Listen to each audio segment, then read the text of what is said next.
السلام عليكم ورحمة الله وبركاته. عاملين ايه احنا متابعين في الدنيا؟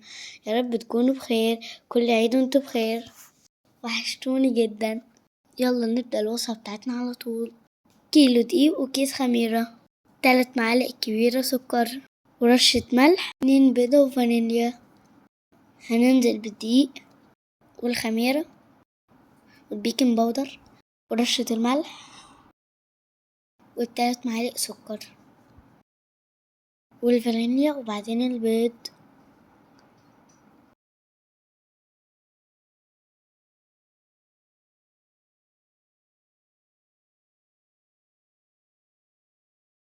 وهنحط معلقة خل صغيرة ونعجنهم كلهم في العجان.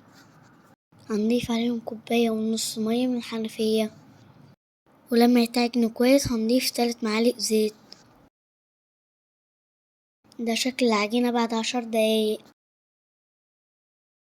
بتكون عجينة طرية بس مش بتلزق. احطها في طبق مدهون زيت واسيبها تخمر. بعد نص ساعة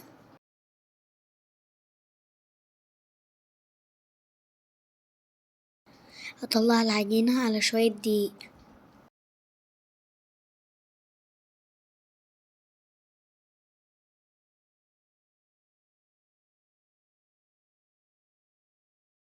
ونرش على العجينة شوية دقيق كمان ونفردها.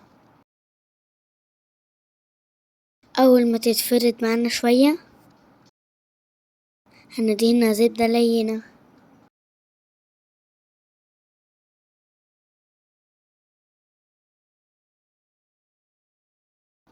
وهنقطع طرف المستطيل الناحية اليمين والشمال زي ما هو باين في الفيديو، وهنبدأ نطبق طرف اليمين والشمال لغاية ما نخلص العجينة كلها. طريقة سهلة جدا للتوريق.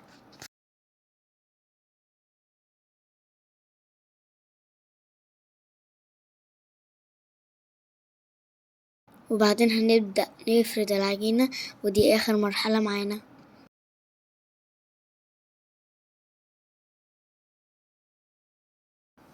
نفردها ونخلي سمكها 1 سنتي. أنا حبيت أظبط الأطراف وأخليها مستطيل. وبعدين هنقسم العجينة بالطول، وكل شريحة نقسمها ل3 ونحشيها بالحشوة اللي احنا عايزينها. أنا حشيتها بالجبنة البراميل. هنلف كل شريحة على بعضها ونحطها في الصينية ونسيبها تخمر نص ساعة كمان. هنحضر صفار البيضة وربع كوباية لبن وكيس فانيليا.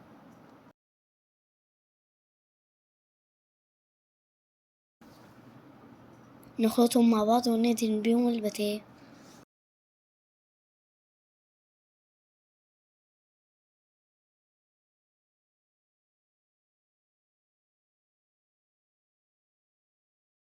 حابين ترشوا سمسم أو حبة البركة براحتكم. في الوقت ده هنكون سخنا الفرن كويس جدا. هندخل الصواني على الرف اللي تحت على طول على درجة حرارة 200، ولو ما عندكيش درجات حرارة خليها أعلى حاجة عندك.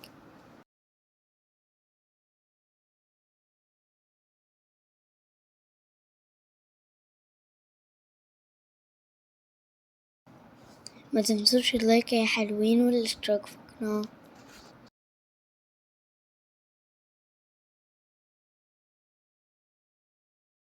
ادي شكل الباتيه بعد ما خرج من الفرن.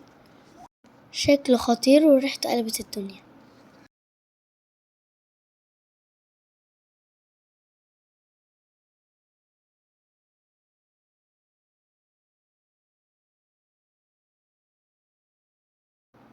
والكيلو دقيق عمل معانا كمية كبيرة.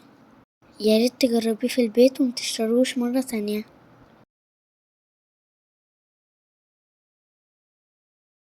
وكده خلصنا وصفتنا النهاردة، واستنوني في وصفة جديدة.